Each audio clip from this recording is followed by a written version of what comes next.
Good morning students. देखिए, जब अनुबंध के दोनों पक्षकार अपने अपने वचनों का निष्पादन करते हैं तो अनुबंध समाप्ति की ओर अग्रसर होता है। किंतु यह आवश्यक नहीं है कि अनुबंध के सभी पक्षकार तत्काल अपने वचनों का निष्पादन करें। कुछ पक्षकार पुराने अनुबंधों के स्थान पर नया अनुबंध कर लेते हैं। इस प्रकार ऐसे अन्य कई कारण होते हैं जिनसे पुराना अनुबंध समाप्त हो जाता है। आज हम इस अध्याय में उन्हीं के बारे में अध्ययन करेंगे, जैसे अनुबंध की समाप्ति या निर्वहन। अनुबंध की समाप्ति तब होती है जबकि अनुबंध के पक्षकार अनुबंध के अधीन अपने अपने दायित्वों को पूरा कर देते हैं अथवा अन्य किसी प्रकार से उन्हें समाप्त कर देते हैं। तो ये माना जाता है कि अनुबंधों की समाप्ति या डिस्चार्ज ऑफ कॉन्ट्रैक्ट्स अनुबंध की समाप्ति हो चुकी है। अब अनुबंध समाप्ति की कौन कौन सी विधियां हैं?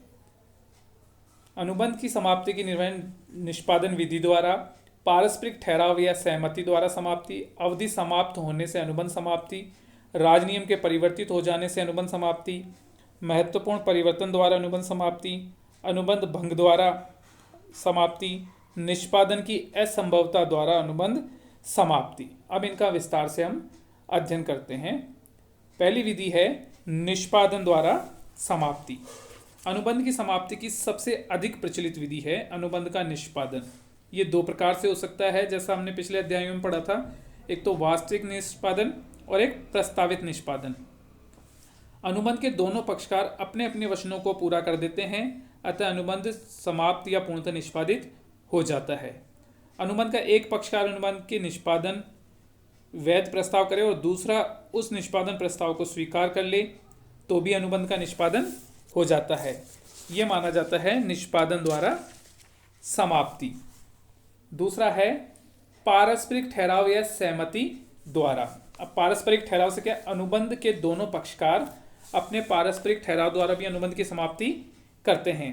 यदि अनुबंध के पक्षकार पारस्परिक ठहराव करके अनुबंध की समाप्ति करते हैं तो बाद में मूल अनुबंध को पूरा करने की आवश्यकता नहीं होती।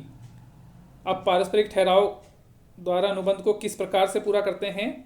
जैसे उसमें एक तरीका है नवीनीकरण, नोवेशन। नवीनीकरण से तात्पर्य है अनुबंध के सभी पक्षकारों की सहमति से किसी विद्यमान अनुबंध को नए अनुबंध से प्रतिस्थापित कर लेना। जब किसी विद्यमान अनुबंध के स्थान पर नया अनुबंध कर लिया जाता है तो विद्यमान अनुबंध का समाप्त हो जाता है और अनुबंध का नवीनीकरण हो जाता है। दूसरा है परिवर्तन, अल्टरनेशन। जब अनुबंध की एक या अधिक शर्तों में आपसी सहमति से परिवर्तन कर दिया जाता है तो उसे परिवर्तन कहते हैं। ऐसे परिवर्तन के कारण पुराना अनुबंध तो समाप्त हो जाता है और नई शर्तों पर अनुबंध को पूरा किया जाता है। अनुबंध के सभी पक्षकार आपसी सहमति से अनुबंध की शर्तों में परिवर्तन कर सकते हैं, लेकिन यदि किसी पक्षकार की सहमति के बिना कोई परिवर्तन किया जाता है तो ऐसे परिवर्तन से संबंधित पक्षकार को बाध्य नहीं किया जा सकता। ऐसा पक्षकार अनुबंध के दायित्वों से मुक्त रहेगा। या फिर परिहार या अभिमुक्ति द्वारा। परिहार द्वारा अनुबंध को समाप्त करने की अवस्था में एक पक्षकार दूसरे पक्षकार को अपने अधिकारों से कम अधिकारों को स्वीकार करने के लिए सहमत हो जाता है। इसके परिणाम स्वरूप एक पक्षकार उसके अधिकारों की तुलना में कम प्रतिफल या निष्पादन को स्वीकार करता है। नेक्स्ट है निरस्तीकरण या विखंडन द्वारा। निरस्तीकरण का तात्पर्य है अनुबंध को रद्द समझने से होता है। जब अनुबंध के पक्षकार अनुबंध को रद्द समझ लेते हैं तो अनुबंध समाप्त हो जाता है।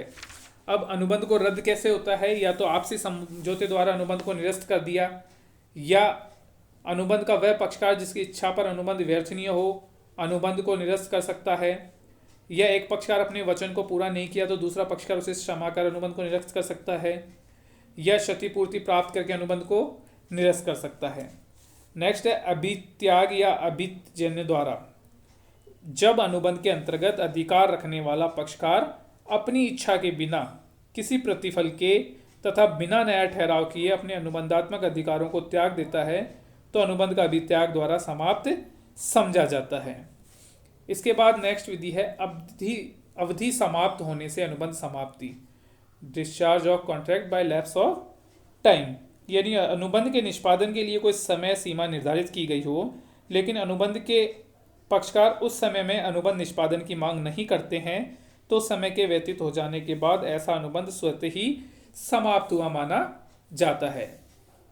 एक तरीका होता है राजनियम के प्रभावित हो जाने से अनुबंध की समाप्ति। अब इसमें कैसे अनुबंध समाप्त होगा?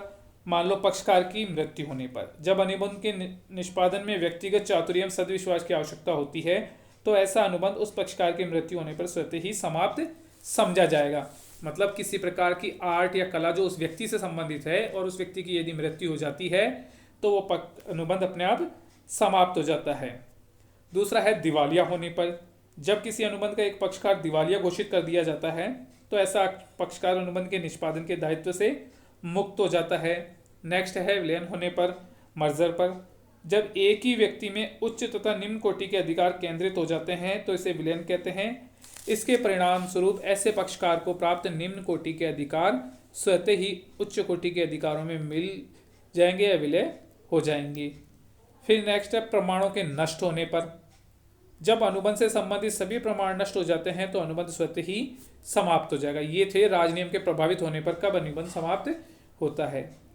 फिर है महत्वपूर्ण परिवर्तन द्वारा अनुबंध की समाप्ति, जब कोई पक्षकार अनुबंध पत्र में दूसरे पक्षकार की सहमति के बिना कुछ महत्वपूर्ण परिवर्तन कर देता है तो ऐसे परिवर्तन के बाद दूसरे पक्षकार को अनुबंध के लिए बाध्य नहीं किया जा सकता। नेक्स्ट है अनुबंधों की समाप्ति या निर्णय में अनुबंध भंग द्वारा। भंग द्वारा में अनुबंध भंग से तात्पर्य है अनुबंध के किसी एक पक्षकार द्वारा अनुबंध के अधीन अपने दायित्व वचनों को पूरा करने से इनकार करना अथवा पूरा करने में असफल रहना। जब किसी पक्षकार द्वारा अनुबंध के अंतर्गत उत्पन्न हुए अपने दायित्वों को पूरा नहीं किया जाता है तो दूसरा पक्षकार उसे अनुबंध भंग मान सकता है और पीड़ित पक्षकार क्षतिपूर्ति की मांग कर सकता है। इसके भी दो प्रकार होते हैं, एक तो वास्तविक भंग या खंडन, दूसरा प्रत्याशित या पूर्वानुमानित भंग खंडन। जब अनुबंध का खंडन अनुबंध की निष्पादन तिथि अथवा अवधि में किया जाता है तो उसे अनुबंध का वास्तविक भंग या खंडन कहा जाता है। और प्रत्याशित या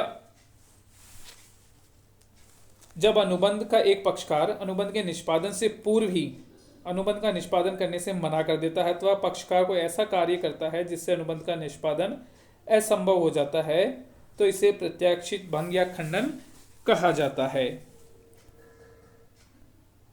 इसके बाद है निष्पादन की असंभवता द्वारा। निष्पादन की असंभवता द्वारा अनुबंध की समाप्ति।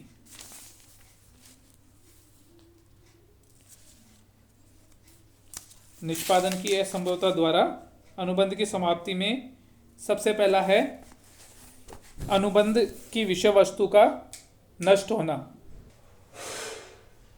अब अनुबंध की समाप्ति में नेक्स्ट है निष्पादन के असंभव द्वारा अनुबंध समाप्ति। ऐसी परिस्थितियां कब उत्पन्न होती है? पहला है अनुबंध की विषय वस्तु का नष्ट होना। जब अनुबंध करने के बाद अनुबंध की विषय वस्तु अचानक नष्ट हो जाती है तो ऐसा अनुबंध निरस्य के सिद्धांत के आधार पर व्यर्थ हो जाता है। मतलब जब वो विषय वस्तु या जिस चीज़ के लिए अनुबंध किया गया था वो नष्ट हो गई तो उसको किसी भी प्रकार से समाप्त पूरा किया जाना संभव नहीं है, तो ये माना जाता है कि अनुबंध समाप्त हो गया या उसका निर्वहन हो गया। दूसरा है किसी विशिष्ट घटना का घटित न होना। यदि अनुबंध के लिए आवश्यक कोई घटना घटित नहीं होती है तो अनुबंध भी व्यर्थ हो जाता है। मान लो किसी विशिष्ट घटना के घटित होने के लिए किया गया और वो घटना ही घटित नहीं हुई तो वह अनुबंध स्वतः ही समाप्त हो जाता है। पक्षकार की मृत्यु अथवा अयोग्यता। जब अनुबंध का निष्पादन किसी पक्षकार की व्यक्तिगत योग्यता अथवा सेवा पर निर्भर करता है तो ऐसा अनुबंध उस समय समाप्त हो जाता है जबकि पक्षकार की मृत्यु हो जाए अथवा पक्षकार उस कार्य को पूरा करने के अयोग्य हो जाए। अतः पक्षकारों की मृत्यु अथवा अयोग्यता भी अनुबंध के समाप्ति का एक कारण बन जाती है। फिर है परिस्थितियों में परिवर्तन। यदि अनुबंध के निष्पादन के लिए आवश्यक परिस्थितियों में परिवर्तन के परिणाम स्वरूप अनुबंध का पालन करना असंभव हो जाए तो अनुबंध स्वतः ही समाप्त हो जाता है।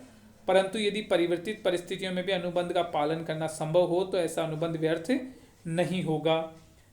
फिर एक स्थिति आती है राजनियम में परिवर्तन। जब किसी राजनियम में परिवर्तन होने या नए राजनियम लागू होने के परिणाम स्वरूप किसी अनुबंध का निष्पादन करना असंभव हो जाता है तो वह अनुबंध समाप्त हो जाता है।